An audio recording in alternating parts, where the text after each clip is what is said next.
আমরা আলামিন হক অহনের প্রতিবেদন দেখছিলাম। খাবারের ক্ষেত্রে একেবারেই অনিয়ম যেটা বলে চূড়ান্ত পর্যায়ে চলে গেছে। আপনি যে স্কুলে আছেন সেখানে কেমন খাবার দেয়া হচ্ছে শিশুদের?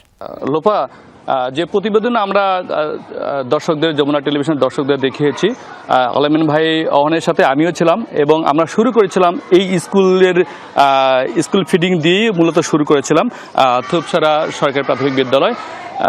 লোপা, আমরা যেমনটি নিউজে দেখানোর চেষ্টা করেছি, আসলে আমি কিছুক্ষণ আগে এই স্কুলে এসে প্রধান শিক্ষকের সাথে কথা বলেছি। প্রধান শিক্ষক যিনি এখানে দায়িত্ব রয়েছেন তিনি বললেন যে আসলে এখন পর্যন্ত খাবারের মান যেমনটা ছিল তেমনই রয়েছে, খাবারের মান কিন্তু তেমন তারা উন্নতি করতে পারেনি। অর্থাৎ এখনও ছোট সাইজের কলা দেওয়া হচ্ছে এবং কিছু ক্ষেত্রে কলা পুরোপুরি পাকা না, কাঁচা।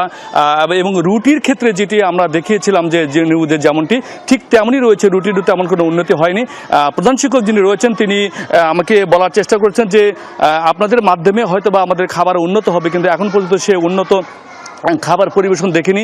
বাচ্চারা কিন্তু সেই রুটি, বিশেষ করে রুটি তারা খেতে চাচ্ছে না, রুটিটা ভেজা রয়েছে এবং রুটিতে কিছু ফাঙ্গাসও পাওয়া গেছে।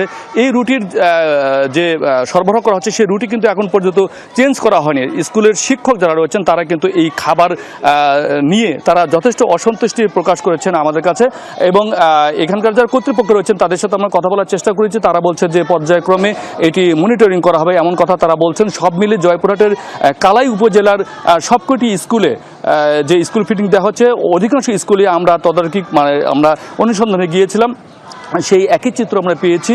এবং এখানকার যিনি খাদ্য সাপ্লাই দায়িত্ব রয়েছেন গাক নামে একটি বেসরকারি সংস্থা, সেই গাকের কাছেও আমরা গিয়েছিলাম এবং গাকের সাথে কথা বলেছি। তারা বলছেন যে আমরা চেষ্টা করি যতটুকু ভালো দেওয়ার কথা। তবে সব মিলে লোপা, হয়তো সব মিলে যে পরিবেশটি এখন কিন্তু আগে যে খাবার দেওয়া ছিল সেই খাবারের ওই একই রকম খাবারের চিত্র কিন্তু আজকেও আমরা দেখলাম। তবে তারা বলছেন যে যদি খাবার উন্নত না হয় তাহলে হয়তো বা দেখা যায় যে পরবর্তীতে এখানকার শিক্ষার্থী যারা রয়েছে, শিশু শিক্ষার্থীরা, তারা এই খাবারটা গ্রহণ করবে না, এমন কথাও কিন্তু এখানে আমরা স্কুলে এসে শুনছি। লোপা, আলিম, আপনাকে ধন্যবাদ আমাদের সাথে যোগ দেওয়ার জন্য।